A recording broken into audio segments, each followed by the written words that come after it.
I had always been proud of the SUV that Grandma gave me for my 30th birthday. It wasn't just a vehicle. It was a symbol of family, tradition, and her love for me. She had promised it to me when I was younger, and I'd always believed it would be mine when the time came. It wasn't a luxury car, but to me, it represented everything that was good and kind about my family. It was my inheritance, something that connected me to Grandma, and I had spent years imagining the day I'd finally drive it, feeling her love in every mile. So when I found out that my parents had given it to my sister instead, I couldn't believe it. I didn't want to believe it. But the cold reality of the situation hit me like a punch to the stomach.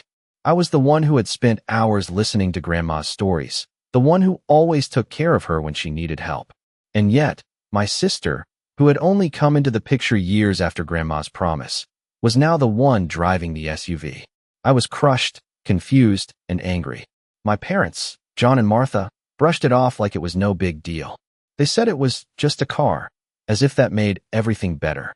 But it wasn't just a car. To me, it was a symbol of love, a reminder that I mattered in this family. The decision was made, and there was no room for me in it. I was left standing there, feeling like I didn't belong anymore. When I confronted them, they told me that Rebecca needed it more, that she was struggling financially, and that the car would be put to better use with her. It didn't make sense. I had worked hard for years, never asking for anything from anyone, and now, when it mattered most, I was being overlooked. Rebecca didn't understand the weight of this gift. She didn't understand what it meant to me, and I could see it in her eyes when she accepted it without hesitation. She was thrilled, but her excitement only made my heartbreak worse. I wanted to be happy for her, but I couldn't help feeling betrayed. How could they do this? How could my parents just give away something that was never theirs to give? The more I thought about it, the more it felt like an injustice. I had every right to that SUV. It wasn't just a car, it was part of my legacy. But I was ignored, brushed aside, and made to feel like my feelings didn't matter. It was as if I didn't even have a place in this family anymore.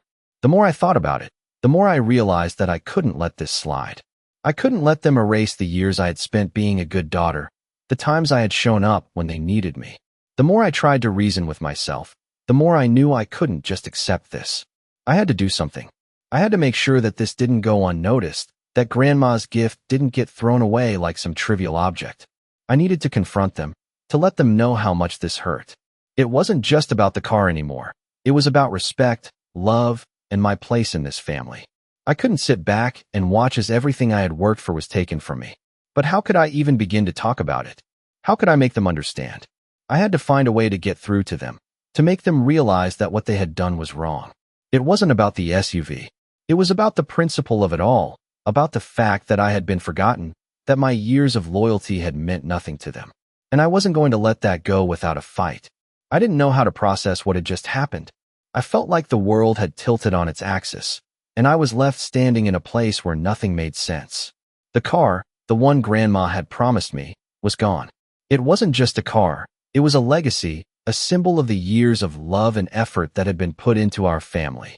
To see it go so easily, given away without so much as a second thought, was like a slap in the face.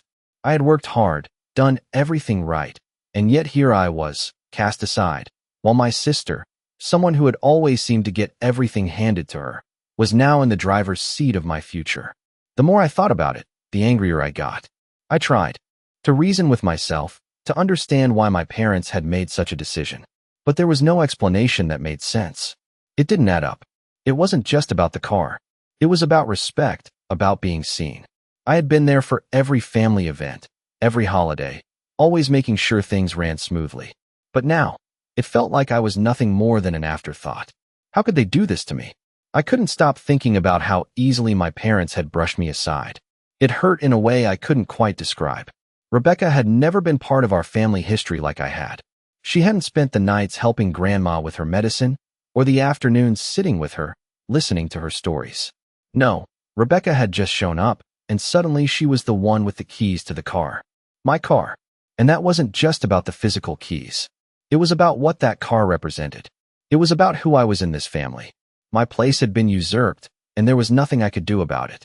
At least, that's how it felt. I didn't want to admit it, but the more I thought about it, the more it hurt. I couldn't just let this go. I had to do something. I had to speak up, even if it meant confronting my parents. Even if it meant tearing open the fragile facade of family peace that had been built over the years. But how could I do that? How could I confront them without causing irreparable damage? The last thing I wanted was to make a scene, but the way things were going, it felt like I had no other choice. I needed to make them understand. I needed them to see how much this meant to me. But more than that, I needed to take back what was mine. The idea of sitting back and letting this slide was unbearable. It wasn't just about the material things. It was about love, about feeling valued, about being a part of something bigger than myself. As I sat there, trying to come to terms with the situation, I realized I couldn't do this alone. I had to find a way to make them understand the hurt I was feeling. I couldn't just let it fester inside me. But where did I even start? How could I make them see the injustice of what they'd done? The more I tried to calm myself, the more the frustration built. I couldn't sit back anymore. I had to take action. My mind was racing with possibilities. I could talk to Rebecca, but what good would that do? She was just as caught up in this as my parents. The real issue lay with John and Martha, and I knew that if I wanted to change anything, I had to go to the root of the problem. I had to make them see me, to make them see what they had taken from me. The SUV was just the beginning, but it was everything to me. It wasn't just about the car. It was about my place in this family, and I couldn't let it go without a fight. The more I thought about it, the more I knew that I had to confront them, no matter the cost. But would they listen? Would they finally hear me? Or would they continue to dismiss me, just as they had done with the car? I wasn't sure. But one thing was certain. I wasn't going to let this go quietly. I had spent the last few days thinking about how to approach the situation. The more I replayed the events in my mind, the more I realized just how deeply hurt I was. It wasn't just about the SUV anymore. It was about the way my entire existence in this family had been reduced to nothing. I had always been there for them, always. When they needed someone to lean on, I was the one who showed up. I had made sacrifices that no one ever seemed to notice. Yet now, I was the one being cast aside, left with nothing but empty promises. The pain in my chest didn't seem to go away. It just kept growing, a constant reminder of what had been taken from me. I knew I had to confront them, but the thought of facing my parents made my stomach turn. What if they didn't understand? What if they brushed me off again, as they always did? The fear of being dismissed again was paralyzing, but the need for closure, for acknowledgement, was greater. I couldn't just sit back and let them take everything from me without a fight. I didn't deserve to be treated this way, and I wasn't going to let it happen. The next day, I finally worked up the courage to speak to them. I had spent hours rehearsing in my head what I was going to say, but as soon as I walked into the living room, I felt my words stick in my throat. John and Martha were sitting together, looking at me as if they expected me to just accept the situation and move on. I stood there for a moment, trying to find the strength to speak. "I don't understand," I said, my voice barely above a whisper. "How could you just give it away? The SUV, it was supposed to be mine. Grandma gave it to me." Martha shifted uncomfortably in her chair, avoiding my gaze. "Avery, it wasn't personal. We just thought Rebecca needed it more." Her words stung, but I forced myself to stay calm. I've been the one helping out with Grandma for years. I was there when no one else was. Why didn't you consider that? John looked at me with a pained expression. "It's just a car, Avery. You're making a big deal out of nothing." That was it. The moment that pushed me over the edge. It wasn't just about the car anymore. It was about the years of love and care I had put into this family, only to be told it didn't matter. It wasn't just a car. It was a symbol of everything I had done, everything I had given up for them. And yet, here I was, standing in front of them, feeling more alone than ever. "It's not just a car," I said, my voice shaking. "It's everything. It's the one thing that I've been holding on to, the one thing that made me feel like I mattered." Martha sighed, her eyes softening with guilt. "We didn't mean to hurt you, Avery. We thought Rebecca could really use it, that's all. But I wasn't having it. I had hurt enough. You never even considered my feelings. You never even asked me how I felt about it. You just assumed, as always." My chest tightened, the lump in my throat threatening to choke me. I couldn't hold it in any longer. "I've always been here for you, for both of you. And now, you just throw me aside like I'm nothing. Like my love for this family doesn't count. Like I don't matter." John's face softened, but there was no apology in his eyes, only guilt. "Avery, I'm sorry. We didn't mean to hurt you. But this is just a car. There's no need to make it more than that." The words hit me like a slap, and I felt a rush of frustration. "You don't get it," I said, my voice rising. "It's not just about the car. It's about everything. It's about how I've been there for you both, and how you've never appreciated it. It's about how you always take me for granted, and now I'm supposed to just be okay with it?" There was a long silence as I stood there, feeling the weight of my words in the air. My parents didn't know what to say. They were quiet, unsure of how to respond to the raw emotion I had unleashed. For the first time in a long time, I didn't feel like I was the one who needed to apologize. I wasn't asking for much, just to be seen, to be valued for the years I had spent loving and caring for them. But instead, they had taken something that was mine and given it to someone else. The thought made me sick. "I don't know how we got here," I said, my voice quieter now, but still steady. "I don't know how you could do this to me, but I can't just pretend it's okay. I need to be heard, to be acknowledged for everything I've done for this family." My parents sat there, looking at me, but there was no real understanding in their eyes. I realized then that I might never get the apology or the acknowledgement I was searching for, but at least I had spoken my truth. At least I had let them know how much this hurt. And that was enough for me. I woke up the next morning with the weight of yesterday's conversation still pressing down on me.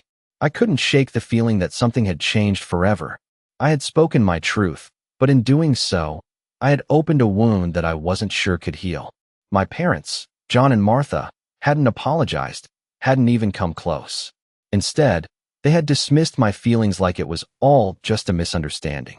I had always believed that family came first, that the bond we shared would always be stronger than anything else. But now, I was questioning everything. I felt like I had been living in a dream, a family portrait that had been painted with love and care, only for the colors to fade away when I wasn't looking. The SUV was just the surface of it all. The deeper issue was the way my parents had treated me, the way they had disregarded my place in the family. I had spent years being the responsible one, the one who always showed up, always did the right thing, and yet I was the one who had been pushed aside. I couldn't help but feel betrayed by all of it. And the more I thought about it, the more I realized how deeply this hurt me. It wasn't just about the car. It was about everything. The years of love I had given, the sacrifices I had made, and now it all felt meaningless. I wasn't sure what to do next. I wanted to fix things, to make everything right. But the more I thought about it, the more I realized that nothing would ever be the same again. My family had changed, and so had I. I wasn't the same person I was before all of this. I couldn't go back to pretending that everything was fine. And that's when I started thinking about Grandma. Grandma Eleanor, the one who had given me the SUV in the first place, the one who had always been the anchor in our family. I remembered the stories she used to tell, the way she would sit me down and explain the importance of family. She had always said that family was everything, that no matter what happened, we had to stick together. But now, I wondered if she would still believe that. Would she still stand by us? Would she still support my parents, knowing how they had treated me? I couldn't help but feel that Grandma's love had been misplaced in all of this. If she had been here, maybe things would have been different. Maybe she would have stood up for me the way she had always done in the past. But now, she was gone, and I was left to pick up the pieces. I needed to talk to her, to tell her everything that had happened, but I knew that wasn't possible. The realization hit me hard. I was on my own. I had always been strong, always been the one who held the family together, but now, I felt like I was falling apart. I had to face the truth that things were never going to be the same again, and I had to accept it. I knew I couldn't change the past, but I could change how I moved forward. I had to take control of my life, my future, and that meant making difficult decisions. The first step was clear. I had to confront Rebecca. I couldn't let her get away with this, with taking something that was meant for me. But how could I do that? How could I make her understand the pain she had caused? I had never been confrontational before, never the type to stand up for myself in a situation like this. But now, I had no choice. I wasn't going to let this slide. It was time to face my sister and tell her how I felt. It wasn't going to be easy, but it was something I had to do. As I prepared myself for that conversation, I realized something important. This wasn't just about the SUV. This was about reclaiming my place in this family. It was about finally standing up for myself and showing everyone that I mattered. I wasn't going to let them erase me any longer. It was time for me to take control and make sure that my voice was heard. I had spent days thinking about what I would say to Rebecca, but when the moment came, I still wasn't sure. It wasn't just about confronting her about the SUV. It was about so much more. It was about years of feeling invisible in my own family, years of being the one who always did the right thing, always gave my best, only to be overlooked. It was about the realization that my relationship with Rebecca had never been what I thought it was. She was the baby of the family, always getting the attention, the praise. And now, she had the car that was meant for me. I knew the conversation wouldn't be easy, but I also knew that if I didn't have it, I would never feel whole again. I couldn't let this go. I had to say something. As I walked toward her house, the weight of my emotions felt like 1,000 pounds. I had to stay calm. I had to speak my truth. But how could I even begin? What words could possibly make her understand the depth of the hurt I was feeling? I knocked on her door, trying to steady my breathing. When Rebecca opened it, she looked surprised to see me standing there, but she quickly smiled. "Avery, what's up? Come in." I could hear the cheerfulness in her voice, and it made my stomach churn. She didn't know. She didn't understand. As we sat down, I realized how much I had been holding in. It wasn't just about the car. It was about everything. The way she had always been the one who got everything, while I was left in the background, the one who had to fight for every ounce of attention and affection. "Rebecca," I began, my voice shaky. "I need to talk to you about something important." She looked at me with concern, but didn't interrupt. "What's wrong?" she asked, her tone genuine, but I could sense a little distance.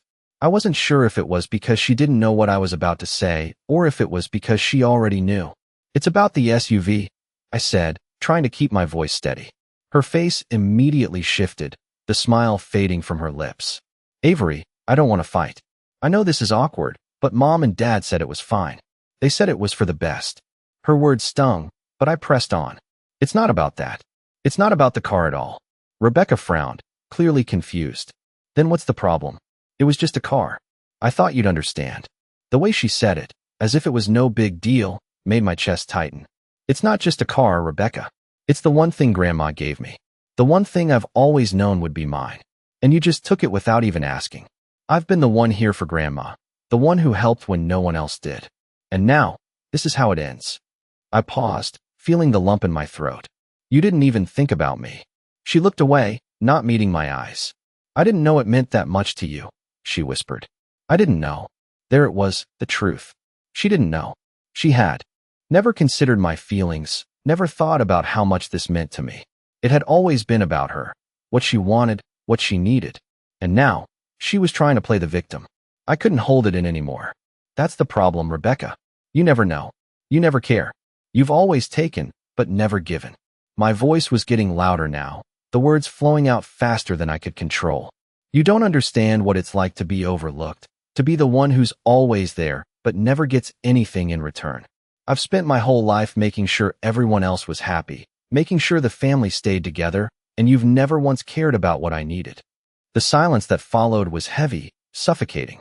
Rebecca didn't say anything for what felt like an eternity.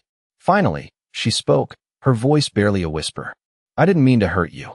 I could see the regret in her eyes, but it didn't make the pain go away. "I know you didn't," I said, my voice softening. "But the truth is, it's not just about the car. It's about how I've always been treated. Like I don't matter." I paused, taking a deep breath. "I've spent years putting everyone else first, but I can't do it anymore. I can't keep pretending like I don't care about how I'm treated." Rebecca looked down, ashamed. "I never realized," she said, almost to herself. "I never realized how much it hurt you." It was the first time I had seen her like this, vulnerable, unsure. For a moment, I wondered if she really understood, or if she was just saying the right words. But either way, it didn't matter. I had said what I needed to say, and that was the first step toward healing. "I just want to be seen, Rebecca," I said softly. "I want to matter. Not just as the person who takes care of everyone, but as someone who is important too." She nodded, slowly, still not meeting my eyes. I wasn't sure what would happen next, but I knew that things couldn't go back to the way they were. The truth was out in the open now, and whether Rebecca understood it or not, I had said my piece. And for the first time in a long time, I felt like I was finally being heard. I left Rebecca's house feeling a strange mixture of relief and uncertainty. I had said everything I needed to say, but I wasn't sure where it would lead. Would she change? Would my parents finally understand what I was going through? Or was this just another moment of me speaking out, only to be ignored again? I didn't know. What I did know was that I couldn't keep living my life in the shadows, always sacrificing my own happiness for the sake of everyone else. I had spent too many years in that role, and now it was time to stand up for myself, no matter the outcome.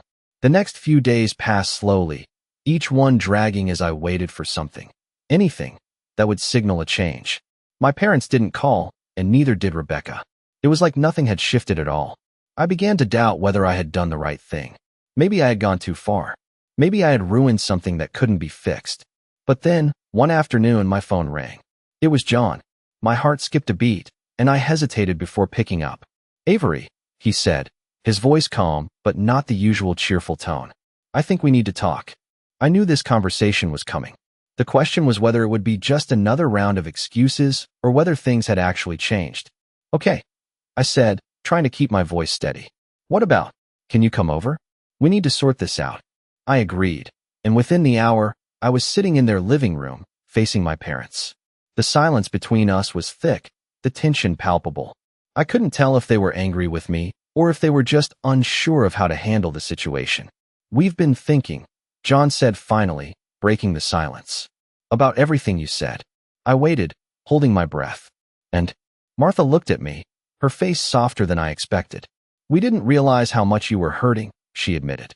"We thought we were doing the right thing, but we see now that we weren't. We see how much this has affected you." I stared at them, unsure if I could believe what I was hearing. "I've been trying to tell you for years," I said, my voice trembling. "But you never listened. It's always been about what you wanted, what Rebecca needed, and I was just expected to fall in line."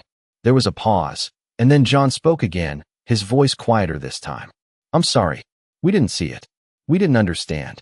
His apology felt hollow at first, but as I looked at their faces, I saw something different in their eyes, regret, maybe even a little guilt. It was the first real apology I had heard from them, and for the first time in a long time, I felt like maybe, just maybe, they were finally starting to get it. "I've always been there for you," I said, struggling to keep my emotions in check. "But I'm not going to keep doing it if it means I don't matter.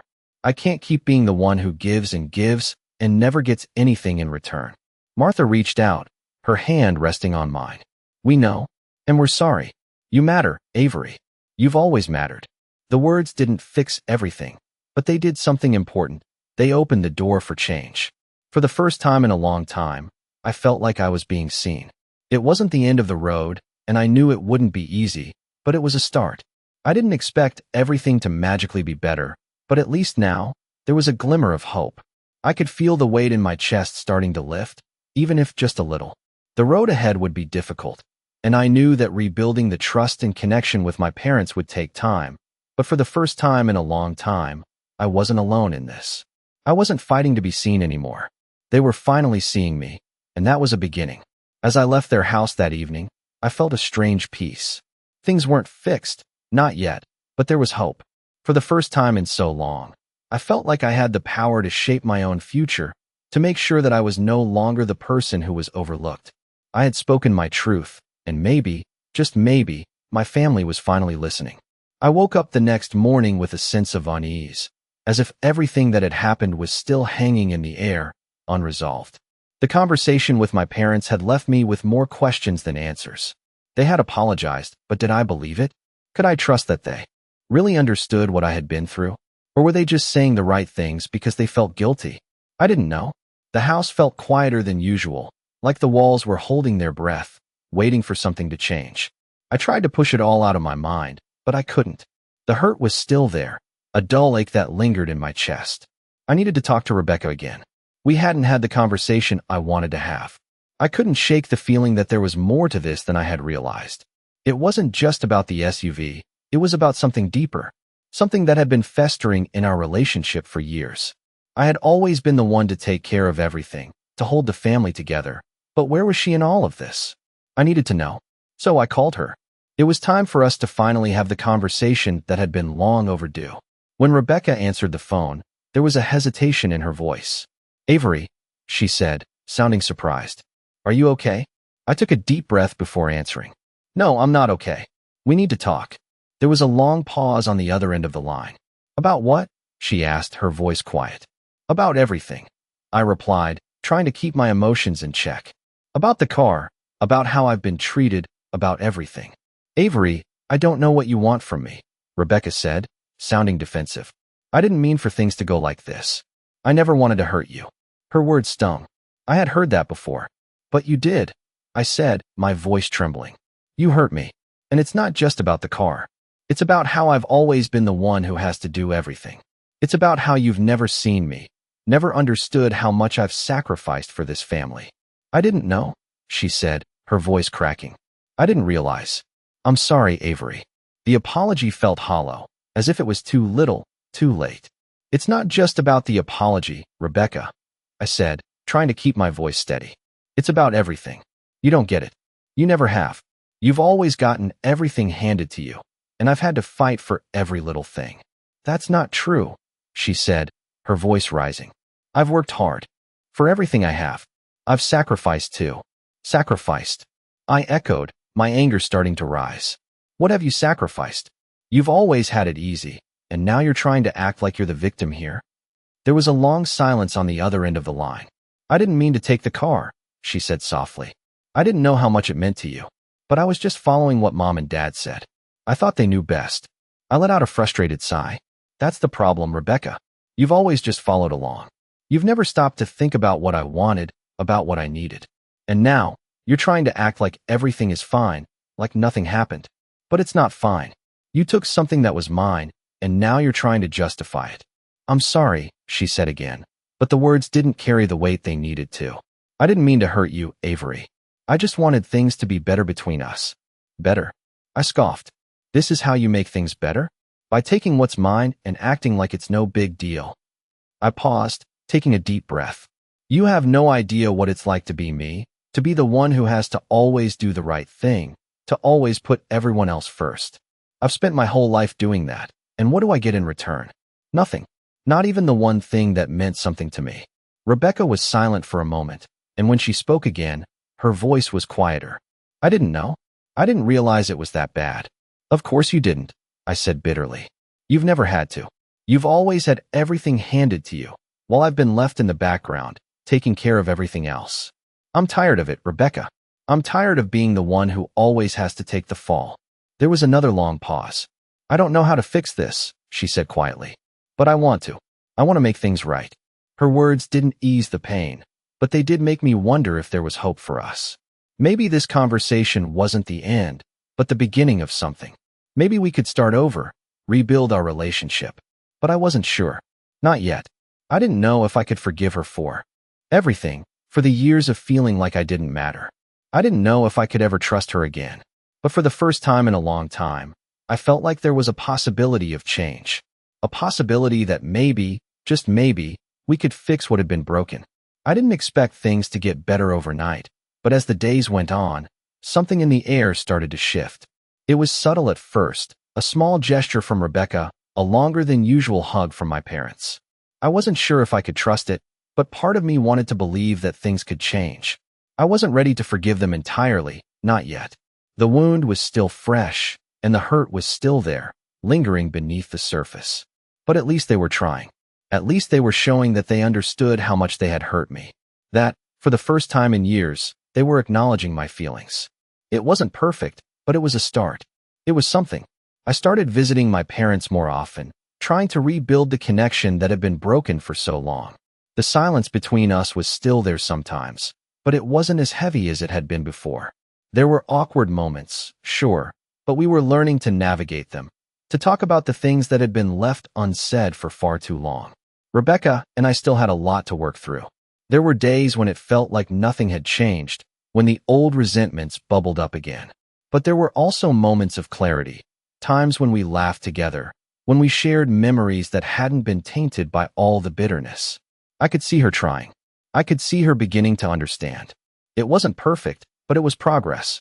As the weeks passed, I began to feel like I was finally being seen, really seen. It wasn't just about the SUV anymore. It was about my place in this family, about the love and the respect I had been missing for so long. I had spent my whole life giving, and now I was beginning to receive. It was a strange feeling, one that made me both grateful and uncertain. I wasn't used to it. I wasn't used to being the one who was cared for, who was valued. But little by little, I was learning to accept it.